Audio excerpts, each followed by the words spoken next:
What is up, you guys, and welcome back to another edition of the podcast. My name is Ramon, and this is Dad's Podcast Project. Today, we are talking about episode 4 of HBO's miniseries Chernobyl.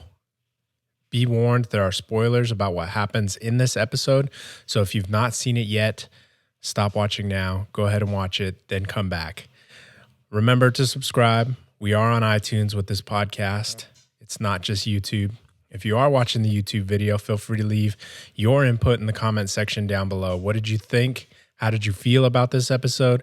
I had a really hard time watching it only because of the content that was displayed and the imagery and just the overall story that they threw in here. But without further ado, really, let's go ahead and just jump right into it.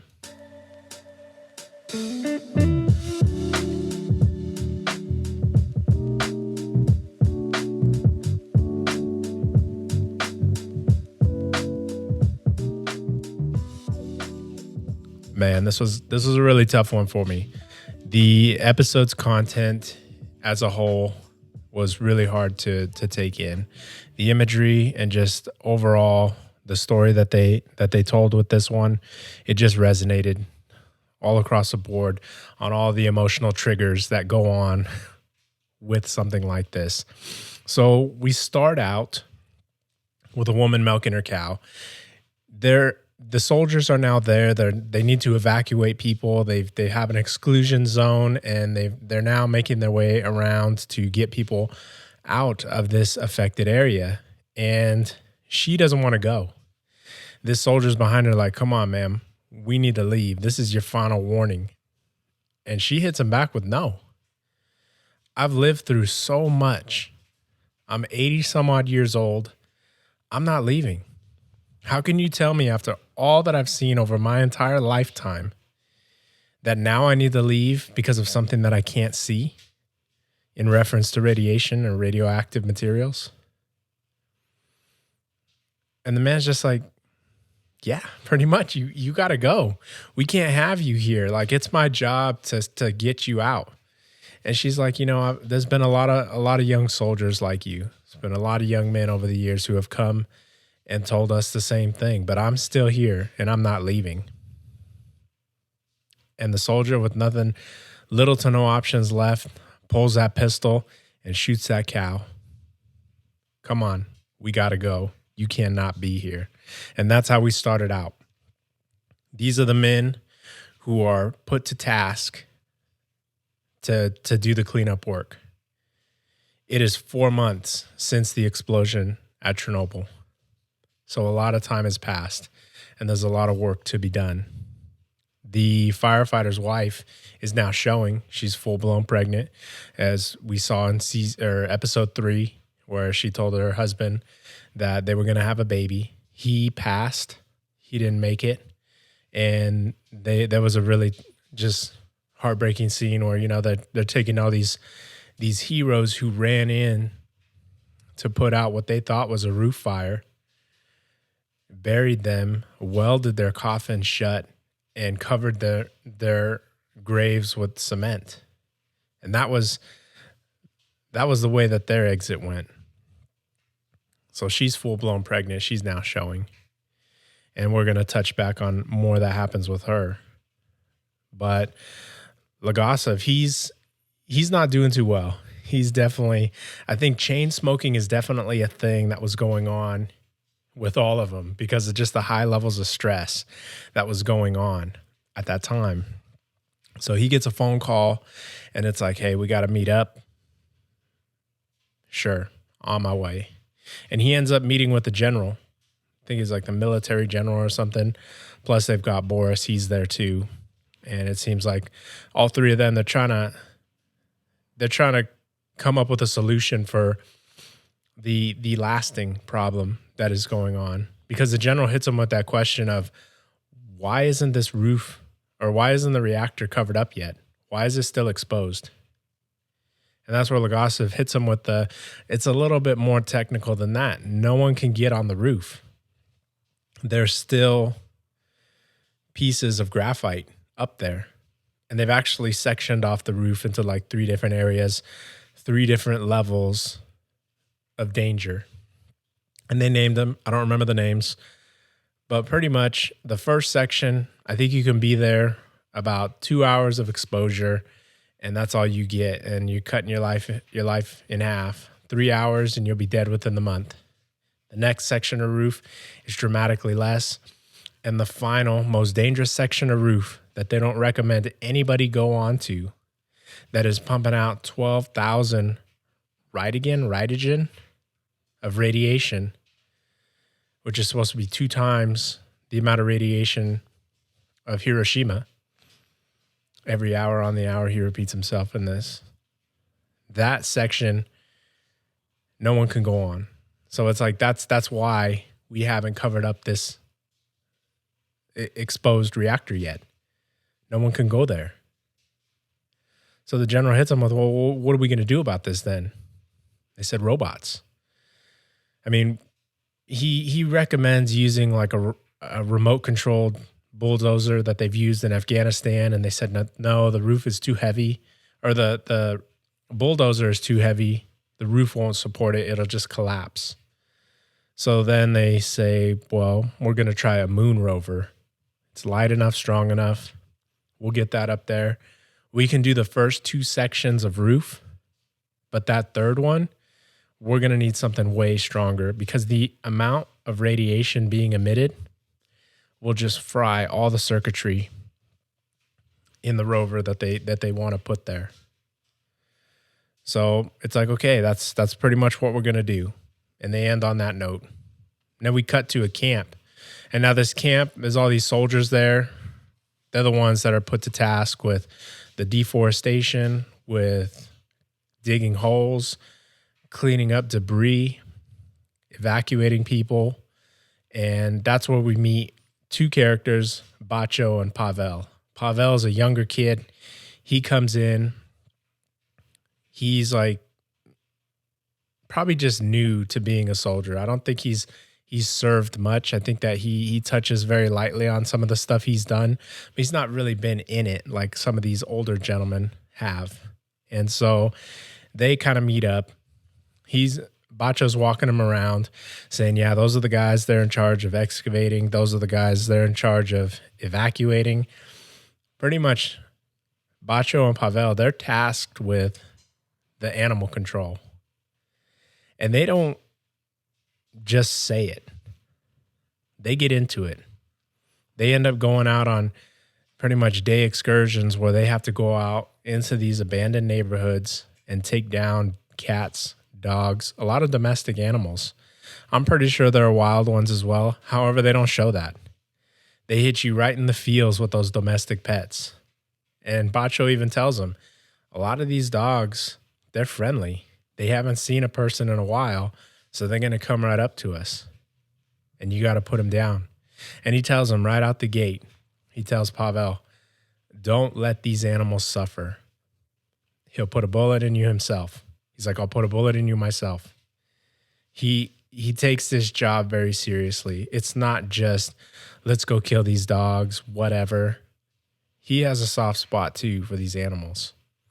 Because after they kill them, they also have to gather them up, load them in a truck, dump them in a ditch, and also cover them in cement, which is another thing. It's like they must have been going through a lot of concrete at the same time.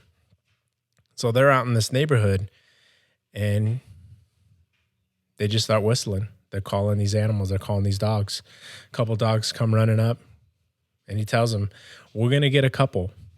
But once we start shooting, they're going to run for cover. That's when we have to go door to door. So it just doesn't end there. It's not like they're just going to round up all these dogs, just shoot them all.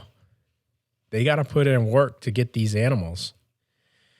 And Pavel, he comes up on his first, like the first dog he's tasked to kill.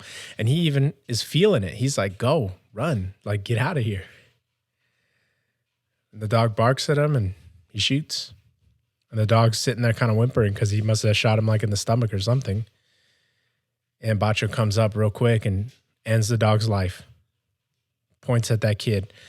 Don't let them suffer. He wanted to drive that point home. Do not let these animals suffer. These were family pets. These belonged to people. They were loving animals. They cared for their owners. They brought happiness to people in that community, in that town. And now, because of the unfortunate circumstances that they're under, they have to be eliminated. Something that's completely out of their control, out of their will. And it's one small thing that Boris asks. Don't let these animals suffer. They didn't pick this. They didn't pick this end of life. They didn't choose to go down this path. They didn't create a nuclear reactor that was just going to up and explode and cause this much devastation to families, to animals, to nature, to whole towns and cities, and so on and so forth, with generations of people after the fact. So they end up having lunch, and Pavel, he's kind of sitting there like with that 1,000-yard stare. It must have been his first kill. He may not have ever, as a soldier, killed another human, another man. And Bacho tells him his story. It was in Afghanistan. That was where he was out. A man was in front of him, and he shot him in the gut. He said, not a very glorious story. That's like a lot of war stories. They're just like that. There was a man, and he got a bullet in the stomach. The end. Hollywood tends to dramatize these war events. And he told that kid, Pavel, that's kind of just how it is sometimes. And it affects you. It changes you. It changes everyone. That first kill. And you kind of just got to get over it. And you kind of got to become adept to it. It's something that this is now your job. You're going to be killing these dogs. You're going to be killing these cats. So it's time. I mean, it's time to just get into it. So we cut to now, the excavator arrives, and it gets, they drop it on the roof, the moon rover. They drop it on the roof with a helicopter, and helicopter takes off. They got the remote control inside a facility, and they power it on. They get it going, and it's a success. Legasov is actually cracking a smile. It's like we're actually doing something that's working now and not putting more people at risk. And they get the 2 sections of roof cleared. That ends up going, per the show or per the episode, that happens relatively quickly. And then the next excavator gets in. They needed another robot for the 3rd section of roof. And the general ends up telling them that through a connection, they were able to get another robot. Legasov and Boris are like, the Americans? They wish they'd bring up more than once. Did the Americans, come through with this one? Said no, that it was actually the West Germans, which was probably, given the ties, I'm not sure the historical dialogue that these countries had back then, or lack thereof. It looks as if it might have been a hard question to ask of West Germany to get one of these robotic bulldozers or units. And it finally arrives. Telling them, take it easy. They drop it on the roof. Everything seems to check out. Fire up the controls. And he tells them, okay, 1 meter forward, 1 meter back. Let's take it slow. Let's see how this thing works. The operator moves it 1 meter forward and then proceeds to move it in reverse 1 meter when the camera's cut out.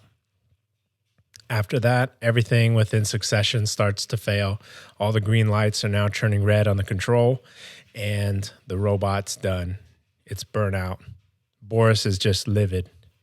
He knows something's up, and he makes his way down, and he's in the trailer, and we go to a full-blown, unfiltered rant from Boris.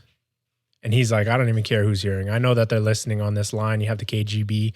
They're tapping phones. They're listening to conversations. And he's like, you guys sent us a faulty unit. Long story short, the robot was designed for 2,000 radigen. That was the number that the Soviets gave to West Germany, saying that, these are the levels of radiation that we're dealing with. We just need a robot that can function within that range, not knowing that it's actually 12,000 radigen that this robot needs to work in. So if you don't tell the person making you the robot the severity of the conditions that it needs to operate, they're only going to make it to the specs that you ask for, which is what they did and which is what they got. Now, he's just completely pissed about this, and I can understand. I think you're tasked with clearing this roof and saving men's lives in the process by not sending them up there. And now you have no robot to do it. And they have the hard conversation of what are we going to do? Because the roof needs to be cleared.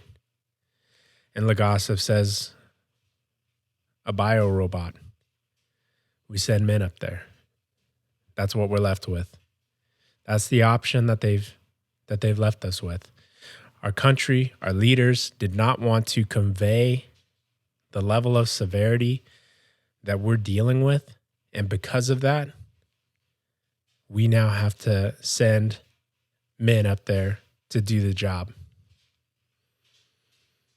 And that right there is reason for pause. Because you have a lot of people out here, they're living in it. It's been 4 months. It's been however many months in reality. That radiation is pumping into the atmosphere or into the air. Animals are being killed. We cut back to Bacho and Pavel. And Pavel seems to be like a stone cold killer now. He's going through just popping rounds through animals like it's nothing. One of them whimpers and he gets another round in it without even a second thought. And then Bacho tells him, all right, door to door. And they ride out. Unfortunately, he makes his way into the wrong apartment. And he comes across a litter of puppies. And this is where it's like it must become even more real to him at this point. Because you got puppies that were just recently born into this world. And now he's got to put them down and he's just kind of standing there. Bacho's calling out to him from down the hall. Comes in the room and sees what's going on and is like, oh, man. Don't worry about it, Pavel. Tells him, just get on. Just go. I got this. Pavel takes a minute to himself and then he walks out. He makes it outside and you just hear round after round going off. Each one of these puppies being put down. And they go to the truck as they're driving in silence. Again, everyone seems to be affected by this now. Because, you know, where do you draw that line in your humanity? When you're killing another person from another country who's against your country? Sure. That's the cost of going to war. But killing animals, dogs even, pets, some people have a harder time with that. If you don't, I mean, maybe there were people that were there that really didn't have a problem with it. But for these characters in this show, maybe they're basing it off of real accounts too. They had a problem with it. So they take their truck. It's fully loaded with the cats and the dogs that they've put down. And there's a hole already dug in the ground. And they just dump them all in there. Like a dump truck. And he gives them the green light. They cover that whole hole up with cement. And that's it. So another unmarked grave. And I'm pretty sure there are plenty of them over there. Of the men and women who died because of this event. And of the family pets. Cats and the dogs who had to be put down because of this. And that's one of the things. There are two parts in this show that really hit me, and that was one that really hit me. I mean, I don't own a dog anymore, but I am an animal lover at heart. Maybe not cats. I got to keep it real. But dogs, yes. I'm a dog lover. So we go to Kumyakov. I can't really pronounce her name. I'm doing a horrible job at it. But she's over in Moscow, and she's at a library, and she's doing some research and looking into, I want to say she's looking into the reactor and just really trying to figure out like how could this have happened. And she comes up with a list of documents that she needs from this, government library. It's the only thing I can think to call it, this information center. And she tells the woman behind the desk, these are the documents that I need, and these are the people that I'm working for. The woman hands the paper off to a man who works behind the door. He crosses off a whole bunch of them and then says, I can get you this one. So she gets that document. A whole lot of names are redacted. And then she goes to visit Love in the hospital. He's sitting there chain smoking too. Everybody's chain smoking. Chain smoking and drinking vodka. That seems to be every episode, the theme. And she hits him with those questions. Did you know about the RZ5 button? I forget exactly what the button's called, but did you know about that button and what would happen? He's real passive with all his answers. Like, it doesn't matter. He doesn't care. So what if he knew? So what if he didn't know? What happened. And he hits her with the, just because you ask the right questions doesn't mean you're going to get the truth. And she hits him with this, the paperwork that she got from that library and said, are you familiar with this? A lot of the names of the people that were involved with this test, their names have been redacted. However, they made a mistake. And the credits or the table of contents or whatever, those names were not. And it leads me to believe, because, I am a father. I have 2 children. They're getting pretty rowdy. And though I have to watch a lot of these shows with subtitles in order to follow along when the kids are being loud, I may have missed it, but I think his name was in this paperwork as a man who was a part of that test. So he would have known, he would have been aware of what would have happened by pressing that button. He would have known that, yes, in fact, the reactor may not shut down in the event of pressing that button, but it may do something like it did in exploding. And so he was like, I've got nothing to say about this. Ask the people higher up, and they'll tell you the lies. Pretty much saying, no matter how far you dig, you're not going to get the truth. It's been covered up. Everybody's been either bought off or scared into silence, and that's it. You're not getting the truth from me or from anybody. Do all the research that you want. And given that answer, she ends up turning out and walking away. There's nothing more that she can do. So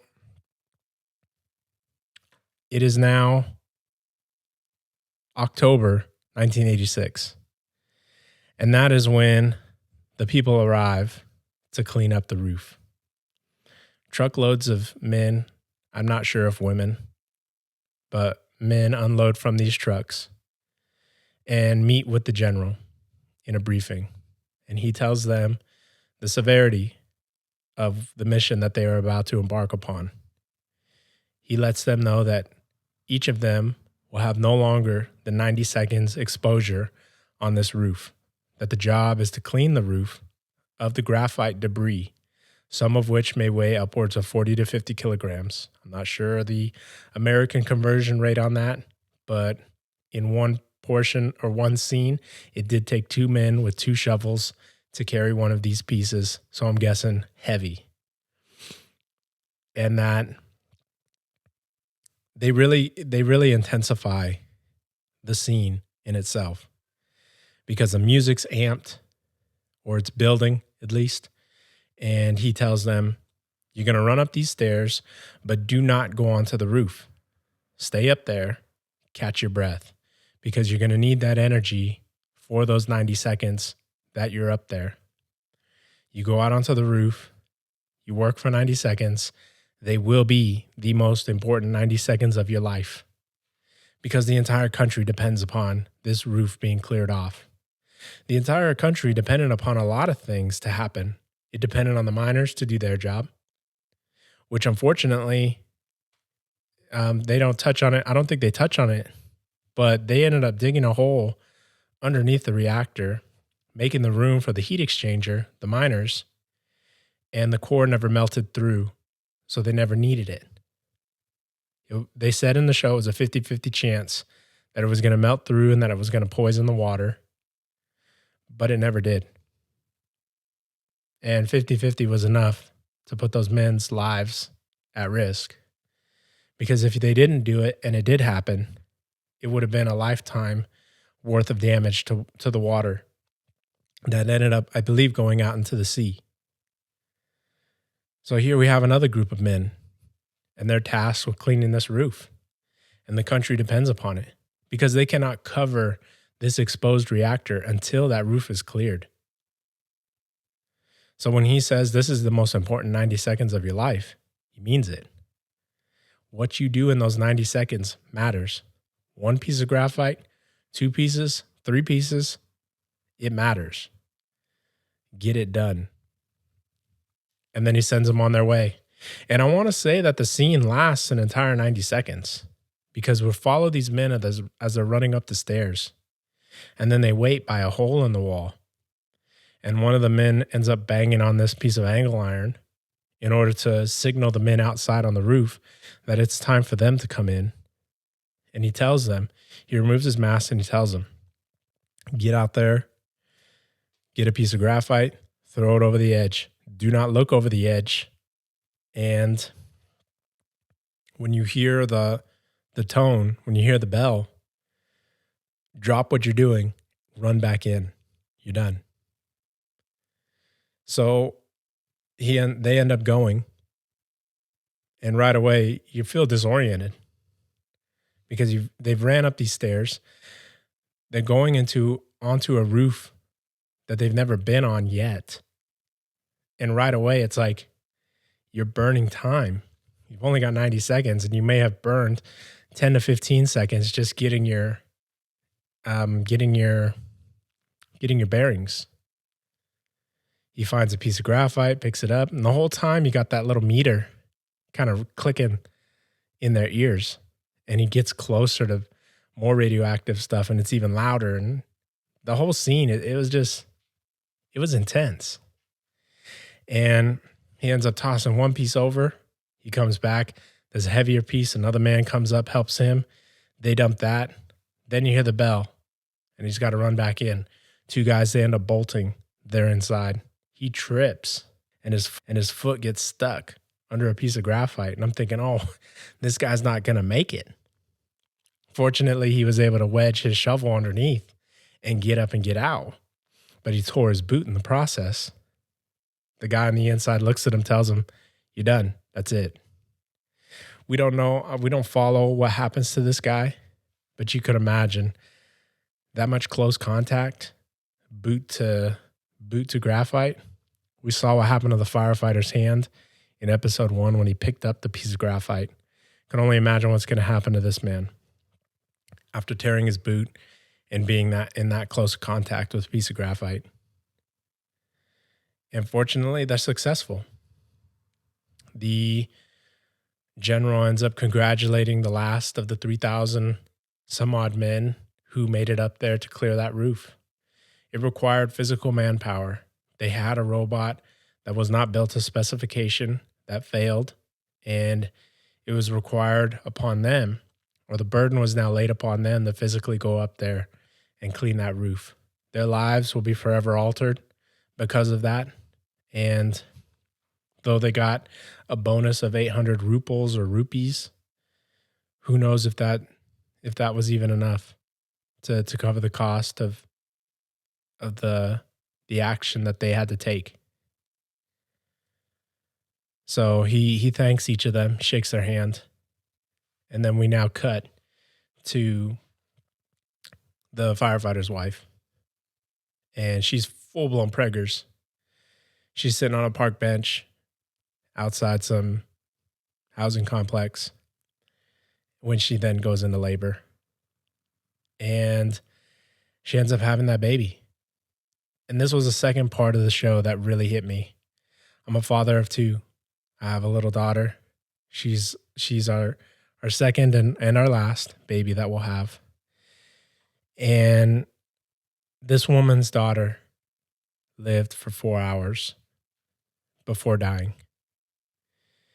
And they had said that the amount of radiation that this woman had been exposed to should have killed her, but the baby had absorbed most of it.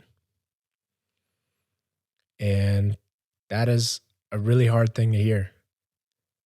How her unborn child absorbed all of that radiation, or a vast majority of it, absorbed it into her tiny little body, and upon being born, took the toll that the mother could have taken. Died so that her mother could live.